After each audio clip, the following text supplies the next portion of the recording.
Good evening, larks and katydids. My name's ALEECE, and join me here in the night, in the dark, because we're talking about the haunting of Hill House.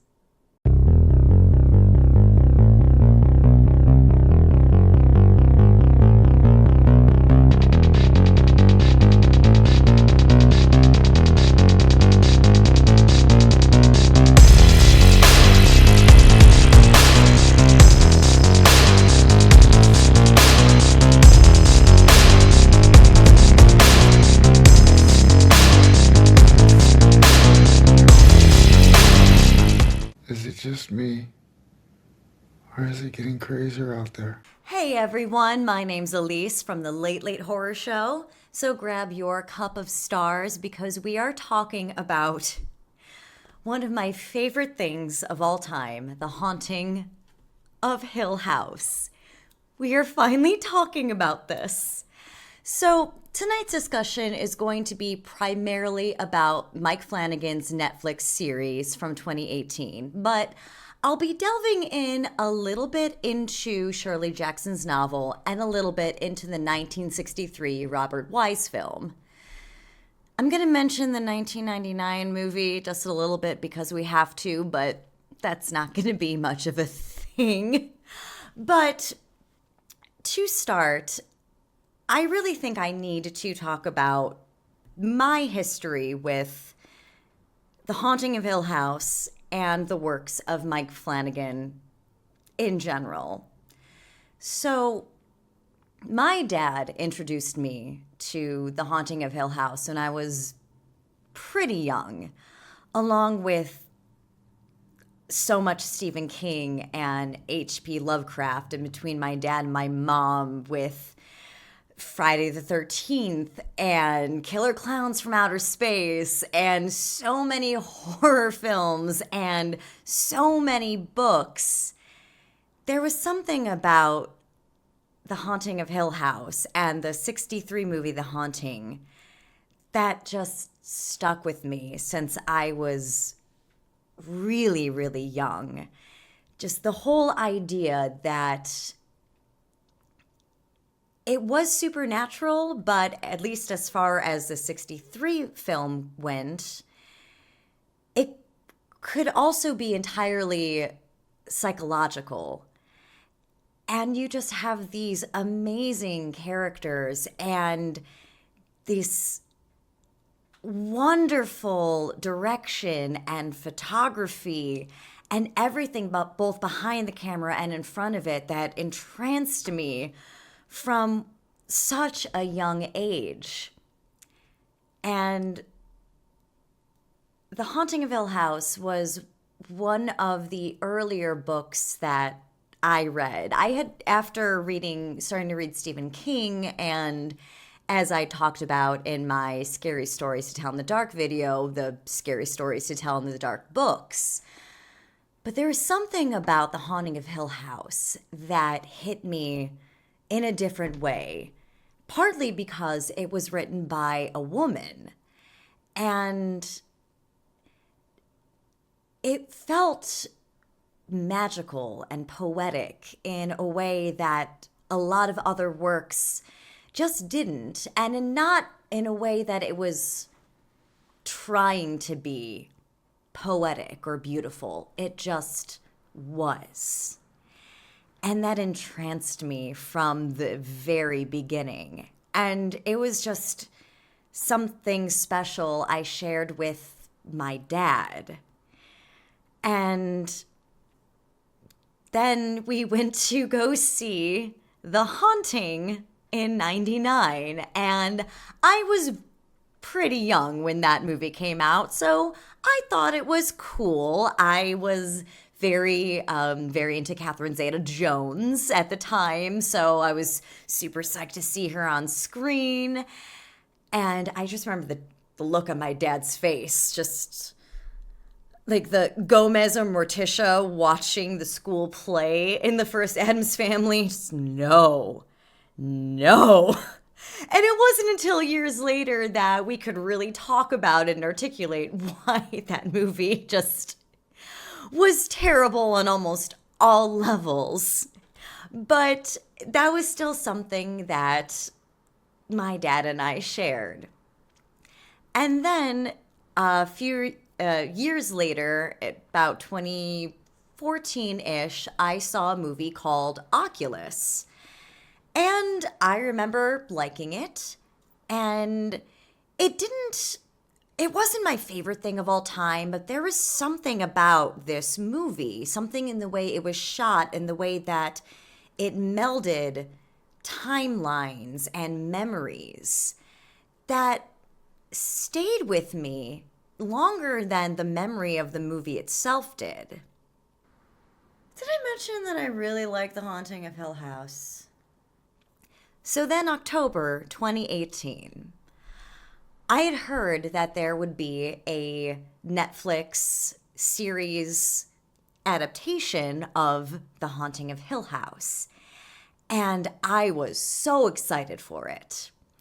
And close to Halloween, kind of mid-month of October of that year, I actually had a surgery. And it was nothing major, but I was laid up for a couple of days. And that happened to be the weekend that The Haunting of Hill House premiered. So I was like, okay, I'll put this on. I've got lots of TV watching to do this weekend. And honestly, this show changed me. I love film and so many films and shows so much. And the way that The Haunting of Hill House affected me was really only equal to the way that the Lord of the Rings films had affected me when I was a younger teen. Something that just hits you in the right moment, in the right time, and makes you feel things you didn't fully appreciate or didn't think a work of film or television can make you feel. And just the appreciation for the craft itself, and you're seeing things even without fully understanding at the time, but the direction, the cinematography, the wizardry behind the camera, the performances, just all of these elements, just one on top of the other, just hit me like a lightning bolt. And as I was watching this show, my mind went back to, hey, this reminds me a lot of that Oculus movie I watched years ago. And look it up. Oh, Mike Flanagan. He directed Oculus. He is the director, creator, showrunner of this show. Okay. And since then, I have been a devoted Mike Flanagan stan. And just such a fan of everything he has done since, things he had done before that I didn't even realize he had done. And I am just so overwhelmed and excited to be talking about this tonight. Now, have I mentioned that I really love The Haunting of Hill House? And on today especially, because here in Cleveland, Ohio, weather-wise, it has been just ridiculous. Gloomy. Exactly. But today, of all days, we had a weird day of 60-degree weather with beautiful, bright skies, but also with these dark slate gray clouds illuminated by this afternoon golden sunlight and a breeze with just a bit of chill on the wind. And it feels like fall. And that makes me feel like it feels like Hill House. and just everything has come together for today, and I'm just overjoyed. You don't even know, everybody. I hope I can make you understand at least a little bit. But before I go any further, full stop, there will be spoilers for the Netflix Haunting of Hill House series and for the 1963 film, the 1959 book, and the 1999 movie, The Haunting. But so proceed with caution. But I just can't talk about this show, this work in general without kind of going into details about a lot of things. And at some point in the future, maybe I would like to do just one episode about a specific episode of the series, or, do a series of me talking about episodes of the show. We'll see, because I could go on for hours and days and years about this. Not tonight, because, you all have lives, as do I. But, so to begin with, we have to address, and address feels like the wrong word. I have to address and rave about Shirley Jackson's novel, The Haunting of Hill House, published in 1959. It admittedly has been a long time since I have sat down and read it in the entire way through. But it has stayed with me for all of these years, and it is probably one of the most, if not the most important haunted house novel there maybe ever has been. It has influenced Stephen King, Neil Gaiman, Richard Matheson, so many authors and creators throughout the years. And it has sparked so much commentary, so much analysis. It's it's unprecedented how much of a work of brilliance and art this book is.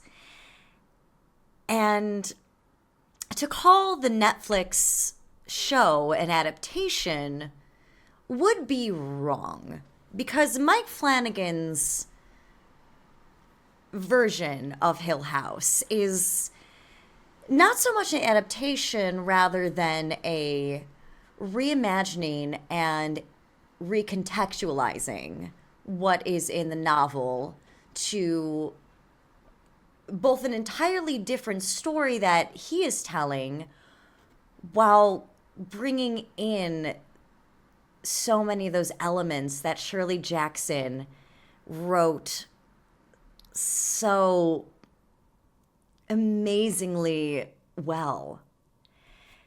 And before I get into the Netflix show too much, I need to talk about the 1963 film version, directed by Robert Wise, who is also known for directing West Side Story in 1961 and The Sound of Music, among many, many others. But this was one of Robert Wise's favorite films he worked on.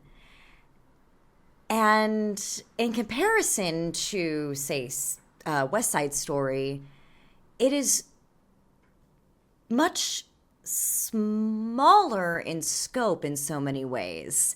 It was shot in black and white, specifically so. And again, working with another one of his actors from West Side Story, Russ Tamblyn, who had played Riff in West Side Story, who plays Luke Sanderson, who is the heir apparent of Hill House in this version. And he is a direct equivalent of his character in the novel. The 63 movie is very faithful to Shirley Jackson's original work. And the film, as well as the book, is just an exploration of the things you don't directly see can be so much more horrifying than anything that can be put on screen. Doors being bowed slightly in and out and pounding throughout the house, and the inner workings of Eleanor's mind and not knowing if she is actually becoming one with the spirits of the house or if she is just going through an episode and just her own trauma and mental instability is finally overpowering her. Maybe it's both. The film is not explicit about either or. And while Shirley Jackson has been very clear that the novel does deal with the supernatural, it can definitely be read that it might just be an exploration of an unreliable narrator who maybe has possibly telekinetic powers, but other than that is not actually communing with the spirits of this house, is just channeling in on herself. And that is part of what makes both Jackson's work and Robert Wise's film so intriguing, because we never really know for sure. And the performances within the Robert Wise film are incredible. Julie Harris is just, she's phenomenal as Eleanor. You see her gradually coming undone throughout the film. And then as she gets closer with the people that are in this story, with Theo especially, and with Luke, and with in the book, it's Dr. Montague. That is how I always think of it, but they changed the name of the doctor figure in both the 63 film and the 99 film, and I always forget what it is. It's like a Harkway or something like, or Markway or something like that. But I'm just going to say Montague just to make it simple, the Dr. Montague character. And, by the way, did I mention that I love Haunting of Hill House? But the performances in this movie are just so well done. You see Julie Harris becoming undone, and you see her gradually unraveling. And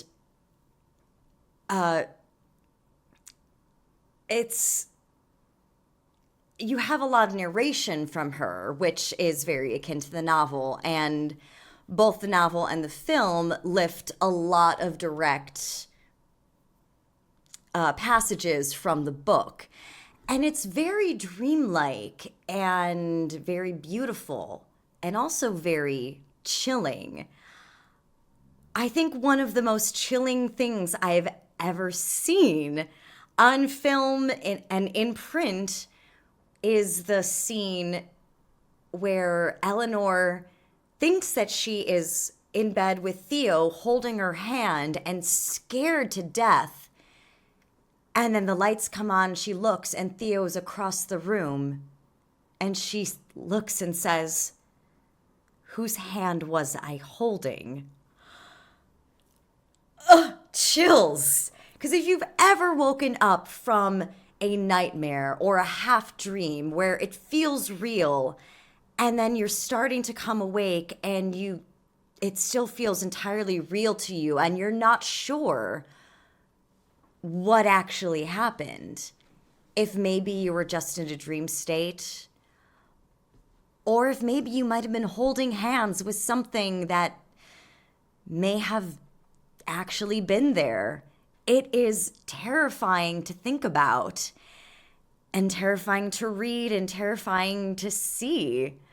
And you see all of those elements just come together. And I will come back to elements of the film and the novel. But I do need to talk about the 1999 adaptation of The Haunting of Hill House. And what guts me about the film is that it had the potential to be something really awesome, actually. So in 96, Steven Spielberg and Stephen King were collaborating together to do a haunted house film, and they both agreed what better haunted house work to do than The Haunting of Hill House. And like the 63 film before it, we'll just call it The Haunting. Creative differences happened. Stephen King dropped off, and he ended up working some elements of that into Rose Red. And obviously, Stephen King had been very much inspired by The Haunting of Hill House in Salem's Lot and throughout so much of his other work. But then, so Steven Spielberg was still on board for doing this version of Hill House. At the time, Jan de Bont, remember we talked about him? He was the cinematographer of Cujo. He was in pre-production of Twister. So, Steven Spielberg was like, hey, let's switch directorial duties. I'll take over Minority Report, and you do this adaptation of Shirley Jackson's The Haunting. And to his credit, Jan de Bont wanted to do more of an adaptation of the novel rather than just a straight-up remake of the 63 Robert Wise version. The execution, well, I'm not here to talk about the 99 Haunting. It's not good. I have a kind of nostalgic love and appreciation for it. I think it's enjoyably terrible. I will say that the production design is actually pretty impressive. Points there. And that is something that Roger Ebert said in his review, actually. Like, he actually gave it a semi-favorable review. But yeah, the 99 Haunting is not great. I don't know why they chose to have the conceit of it be that the Dr. Montague figure played in this version by Liam Neeson pretend that it's a study of insomnia rather than just, okay, like a study of the supernatural. It doesn't really make any sense. I don't know. It overcomplicates it and oversimplifies it. I'm really glad that Lily Taylor ended up being in a much better haunted house movie in 2013 with The Conjuring. Interestingly, Virginia Madsen played the character of Nell's sister at the very beginning, and like, wow, you went from Candyman to this version of The Haunting of Hill House. Why? So much why. But yeah, that's really all I'm going to say at this point about the 1999 The Haunting. If you want me to do a whole video about it, I can, because it could be kind of fun, but that's not what we're here for tonight. So this brings us to Mike Flanagan and the Netflix series of The Haunting of Hill House. And to be completely honest, I don't know where to start. There is so much to say about this show and so much that I love. I don't even know where to begin. But to start at the very beginning, it's a very good place to start because Sound of Music, which Robert Wise also directed, because he directed the 1963 Haunting. Ha! I think we should start with talking a little bit about Mike Flanagan himself. Now, Mike Flanagan started as a very scared kid. He was terrified of things. And when he was in 5th grade, he read Stephen King's It. And throughout growing up, he delved more and more into horror and deeper into it, confronting his fears. And while still being terrified, he grew to love the genre of horror and all of these works. And confronting horror face on helped him contextualize it. And while still scary, it became relatable for him. And this shines through in one of the characters, particularly in The Haunting of Hill House, that being Shirley. Now, to call The Haunting of Hill House an adaptation, as I'd said earlier, would be wrong. It's inspired by Shirley Jackson's work. It's a reimagining of that. It's recontextualizing it. It is taking a lot of these ideas and settings and reforming them into a familial drama and tragedy. And in doing so, and in interviews, Mike Flanagan has said this, he changed the characters and changed the scope of it, partly because for a 10-episode series, having it be a family rather than a group of strangers meeting in a house, you get rid of all of that, we have to get to know each other. Those bonds are there. They are explored and dissected and delved into. But there's already a shorthand for the relationships between all of these characters that would not be established if it wasn't a family. So in Shirley Jackson's novel, in the Robert Wise film, it is a study about the supernatural, and they bring in people. You've got Eleanor Vance, whose mother has recently passed, and she is kind of coming out of a state of arrested development where she has spent the last 11 or so years just being her mother's caretaker, and this is the first time she has been kind of free. You have Theo, who has kind of psychic abilities, who's a bit of bohemian, and it is implicitly implied in the novel that she's a lesbian, slightly more explicitly in the 63 film, and completely explicitly in the Netflix series that she is a lesbian. Then you have the character of Luke, who in the original work is the kind of cad, playboy, sort of drunk inheritor of Hill House itself. In this work, he becomes another one of the siblings.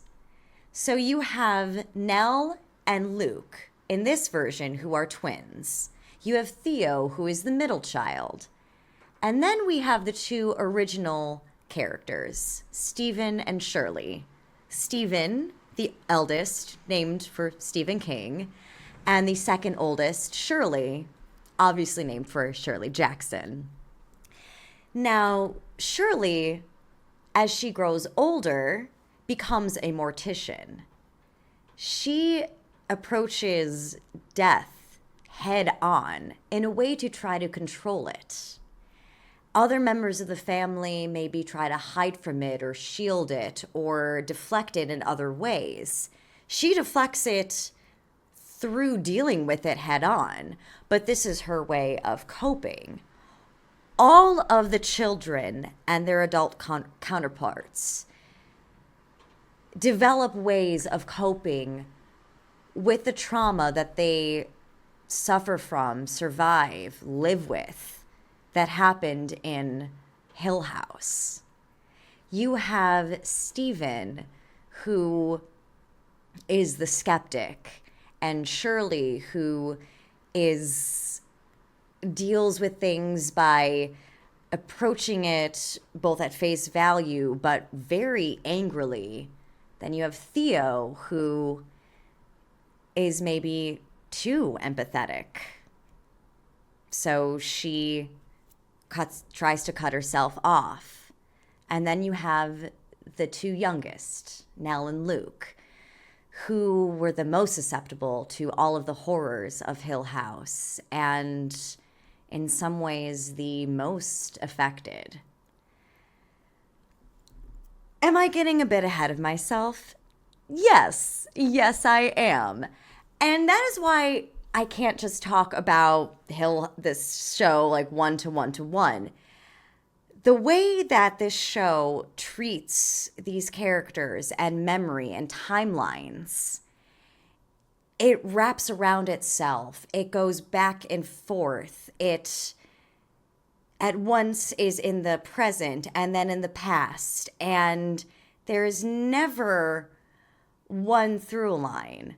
Everything happens at different points in time in the way that memory does. And this is something that Mike Flanagan does not just in this series, but throughout many of his works, most of his works actually. The blending of time and space and reality and memory, it all snowballs together. Time doesn't fall like dominoes. Time and memory fall around us like rain or snow or confetti. Am I quoting a line from the show? Yeah, I am. So, this show is about trauma and about grief and about family in the best and worst ways. And it's some of the most relatable things I have ever seen. And you expect to be scared by this show, and you will be. There are hidden ghosts in the background throughout the entire thing. There are a handful of very well done jump scares. Mike Flanagan, as a director and showrunner and writer, is not a fan of jump scares for the sake of jump scares. When they are used, they are well utilized and purposeful. But this show it breaks your heart and mends it and breaks it again. And it's just it is such the way of life. You just keep getting broken and mended and broken again. And all you have are the people around you. And what do? Do you push them away? Do you accept them? Do you isolate yourself? That all is explored so well in this show, and so heartbreakingly, and also in a way that just overflows your heart. So to start again, wow. To go back to my personal journey with this show, part of why I connected with it so much. The show deals with a great deal of death. And the beginning of this is with the death of the mother of the Crane family, Olivia. And the youngest of the children, Luke and Nellie, are 6 years old, which is the same age I was when my mom died.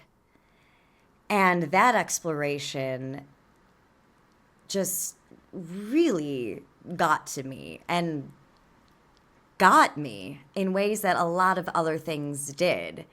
The fact that these two kids remembered their mother very vividly, remembered so much, And while people around them are saying, it's like, oh, come on, how much do you remember, Mom? You're what, 6 years old? And people just trying to kind of write it off. And maybe out of trying to deflect harm or not think about that sadness. But it doesn't change the fact that you do remember. And sometimes the memories overtake you. And the relationships between the siblings just feel very true.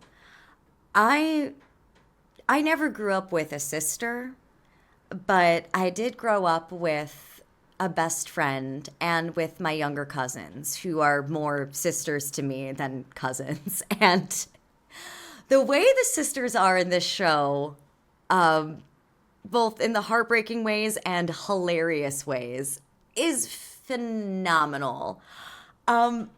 At one point, there's a rift that happens between the second eldest child, Shirley, and the middle child, Theo. This is when they're adults, and one kind of shoves the other, and a punch sort of happens, and Theo says, "Did you just punch me in the boob?" And Shirley goes, "Yeah." Yeah!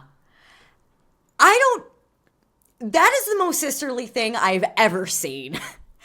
And then later there's a scene where the two of them are arguing in the car, and it is both one of the best jump scares, and it's terrifying, but also kind of hilarious, because the ghost of their youngest sister jumps forward and screams in their faces and is basically just shut the hell up and talk to each other. Stop fighting.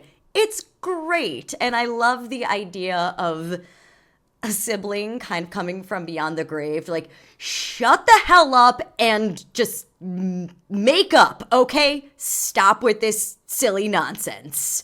It's wonderful. The relationship between Luke and Nell, the twins, also in a lot of ways reminds me of my relationship with my older brother. We're not twins. We're close in age, but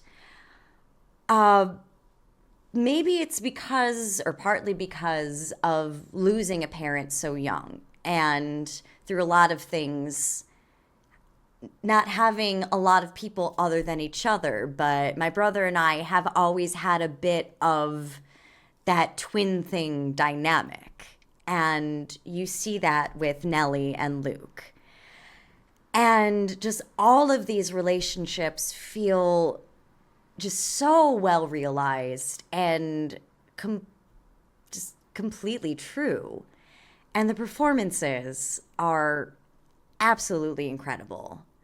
Mike Flanagan has a thing, and I love when showrunners and directors do this, where they have their cast of people that work with them on different projects. And in this, you have a lot of that. We've got, Henry Thomas, who plays the younger Hugh Crane, the patriarch of the Crane family. Most people probably know Henry Thomas best as Elliot from E.T. I think he has been in every Mike Flanagan production he has done, starting from Oculus and then Hush and not While You Were Sleeping. That's a different movie. Oh my gosh, why can't I think of Before I Wake, I think is the name of it, and Gerald's Game, Dr. Sleep, and then going on to Bly Manor, Midnight Mass, and the upcoming House of Usher, which is coming out later this year that I'm so excited for. But Henry Thomas is a staple in the Flanagan universe, as is Kate Siegel, Mike Flanagan's wife. Lucky man, Mike, because Kate Siegel is like she is so beautiful and such a dynamic actress. I want to be her. She as Theo is absolutely incredible. other mainstays in the Flanagan universe, Carla Gugino. In this, she plays Olivia, the matriarch of the Crane family, the wonderful, beautiful, sad, doomed mother. And then we have Oliver Jackson Cohen, who plays the adult version of Luke. He would play a pivotal character in Mike Flanagan's next project, The Haunting of Bly Manor. He also was the Invisible Man in the Invisible Man starring Elizabeth Moss. Great movie. It's really interesting because in this work, he is just so sympathetic and so sad.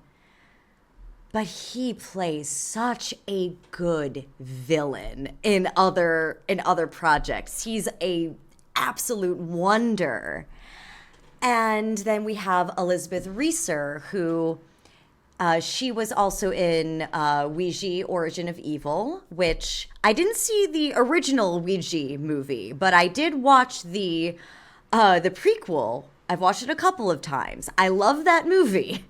Mike Flanagan directed it, and you have some of the Lulu Wilson, who plays the younger Shirley in this. She plays her daughter in Ouija, Origin of Evil. Well, she is fantastic. A lot of people would probably know Elizabeth Reeser best from her playing Esme in the Twilight franchise. I wish that those movies had shown how incredible of an actress she is, because my God, she is just fantastic. And then we come to Victoria Pedretti. There are few actors that have hit me that Victoria Pedretti does. This was her first job ever. And through the casting process, they were at the tail end of going through, so many audition submissions and videos. And there she was. And of course, she went through a lot of rounds of auditions and callbacks. And eventually, she was in New York. She'd been flown out to LA. And she and Kate Siegel kind of went on a LA shopping trip and bonded. And they kind of developed a sort of sisterly type of relationship before she was officially cast as Nell. And you really see that dynamic in their performances. But Victoria Pedretti is just heartbreaking and expressive and vulnerable and unhinged and everything. And so young. I think she was only maybe 24 or 25 when she did the Haunting of Hill House, and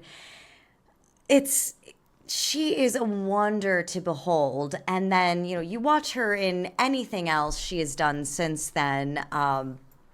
Haunting of Bly Manor, which I probably will cover at some point.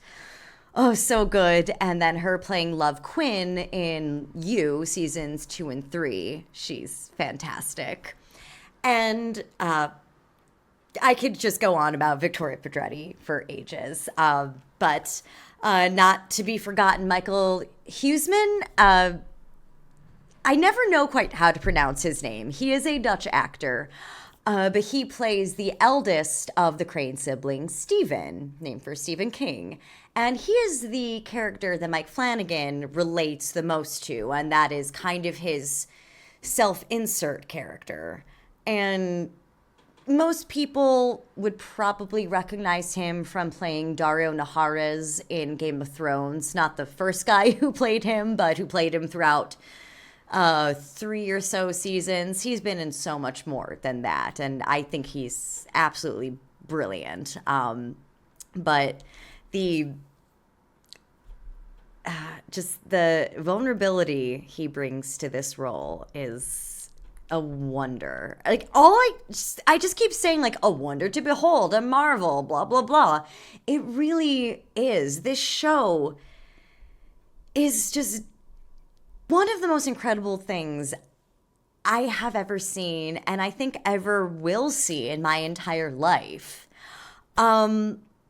And I know that there is so much that I'm going to want to say that I won't get to in this video, and I will probably want to return to this subject a few times more to give it all of the depth that it is due, that I can't cover in a video that is even an hour long.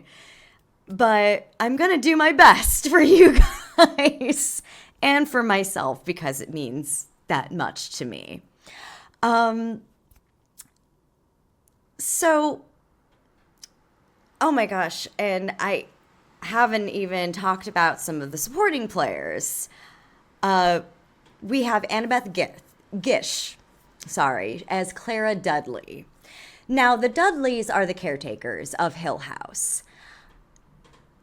They and Mrs. Dudley in particular come off a lot more creepy in the 1963 version, but the Flanagan series gives a lot more to their characters, and particularly with Horace Dudley, played by Robert Longstreet. I love this man. I adore him. If you go way, way back a couple of years into the Late Late Horror Show playlists when I was on this channel back in 2021, when Dino and I were talking about Halloween Kills, Robert Longstreet was in that film. And I think I remember saying how much I loved him because of his works in the Flanagan universe and how much I just want him to hug me. And I stand by that. Now, one staple of Mike Flanagan works is his love for a long take monologue. And he loves to write long monologues and have it done in one long shot, or as in few shots as possible. In The Haunting of Hill House, Robert Longstreet delivers probably my favorite of any of the Mike Flanagan long take monologues that he's ever done, to the point where after he performed this, and I believe they only did one take of it, that the crew started applauding. Just that's how powerful it is. And that is everything. It's such a testament to this show, how well performed and fully realized it is by every single actor, every single character. It is unprecedented. And one person I want to talk about just a little bit for this is Samantha Sloyan as Lee, who is Stephen's wife. She does not have a very large role in Hill House, but significant, but the story focuses on the family, not the spouses so much. But you really do see her strengths. And that is expanded on so much in Midnight Mass. I cannot wait to get to that and talk about her performance and just her as an actress. She is absolutely incredible. And the little that we do see of her in Hill House is wonderful. And going along those lines, there is so much that Hill House has to explore and has to make us as the audience really buy into in order for the story to work, in order for these characters to resonate with us. And one of those stories and those characters is the character of Nell's husband, Arthur Vance. He's only in a few episodes, and we really only see a bit of him in the 5th episode, The Bent Neck Lady, which focuses on Nell. And huge props to the actor, Jourdain Christie, I believe is, yes. The chemistry that he and Victoria Pedretti have is off the charts, and they have about 10 minutes to sell over a year's worth of a relationship and marriage. And by all rights, it shouldn't work, but it does. And you are so invested in this relationship and in these characters. And then when what happens, it is all the more heartbreaking because it feels so incredibly real. Now, I am so long into talking about this, and I have only just taken a teeny tiny chunk out of Hill House, just talking a little bit about the performances. I haven't got into any nitty gritty. So you know what? I'm just going to say it right here. This is going to be a 2-parter. This right now, 2-parter episode. This will be a continuation next week. But something that I have to address before we close it out for tonight, before we do our Be Continued, is Russ Tamblyn. Now, as I had mentioned earlier, in the 1963 Robert Wise adaptation of Shirley Jackson's novel, Russ Tamblyn played Luke. He came out of retirement to play a character in Flanagan's Haunting of Hill House. And the character he plays is a name that is recognizable from the novel. It's a different character, but... And I'll go into this next week a lot more, the uses of the names and things that the show directly quotes and pays homage to of the novel. But he plays Dr. Montague, who in this show is the adult Nellie's therapist. And he was happily in retirement. And when Mike Flanagan approached him to just play this role for a day, he was more than happy to do it. So for a day during the filming of the show, it was just Russ Tamblyn and Victoria Pedretti. And throughout these sequences, we have her going through multiple therapy sessions. And throughout these, you see her coming more and more unraveled and unhinged and overcome with grief and the trauma and the need to revisit the house itself. So as far as an acting job, my God, Victoria Pedretti, and this was before they had shot so much of the rest of the show, before she had fully even gotten to perform and explore a lot of those other moments. So that is a wonder in and of itself. But you have this complete newcomer and this legendary veteran actor just sitting across from each other for a day of shooting. And at one point, they're just talking, and Russ Tamblyn asked Victoria Pedretti, about her career. And she admitted, "Oh, this is my first job." And he kind of laughed and said, "Well, isn't that funny? Because this is my last."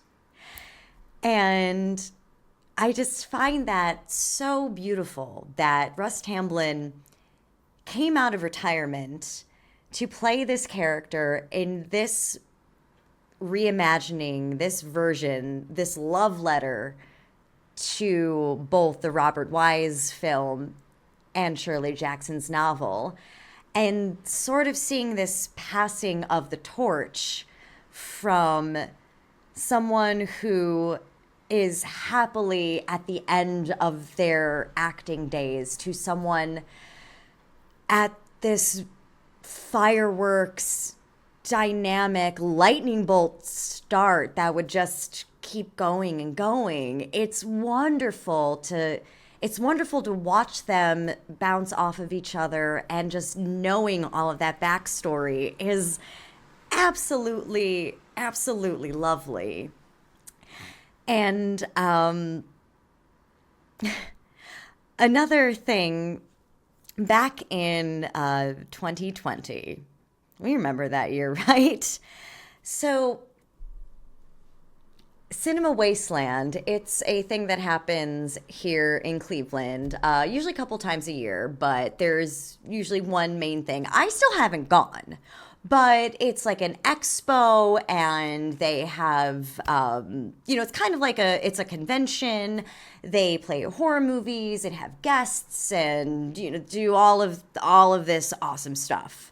2020 was going to be my first time going, and I was going to bring my dad because Russ Tamblyn was going to be there.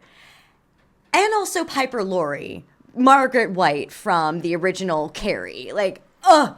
And my dad was so excited to meet Russ Tamblyn because one of the first albums, musical albums ever, was West Side Story. My dad had it on vinyl, and Dad knew and loved Russ Tamblyn from West Side Story, and especially from The Haunting, and just the disappointment that was canceled, because of course it was, because 2020 was what it was.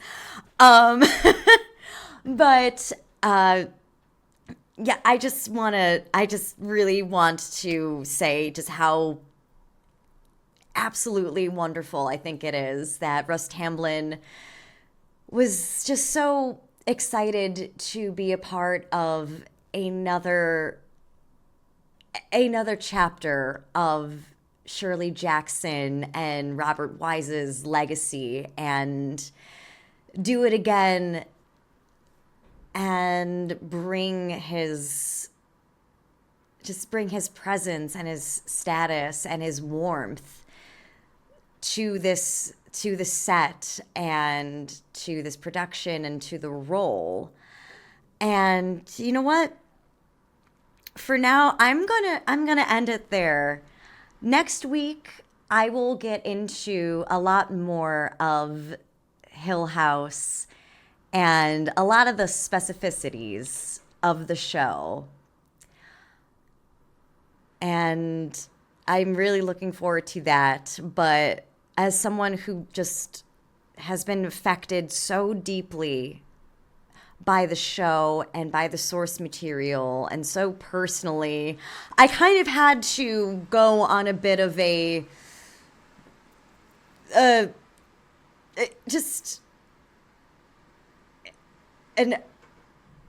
tripping over myself and revisiting and coming back and just going over things a bit and traipsing through my own memories. And we'll see what happens next week. We will talk about so much more, and I'm so excited to bring more to you. And the rest, as they say, is confetti. If you were wondering, I don't know, do I love Haunting of Hill House? Yeah,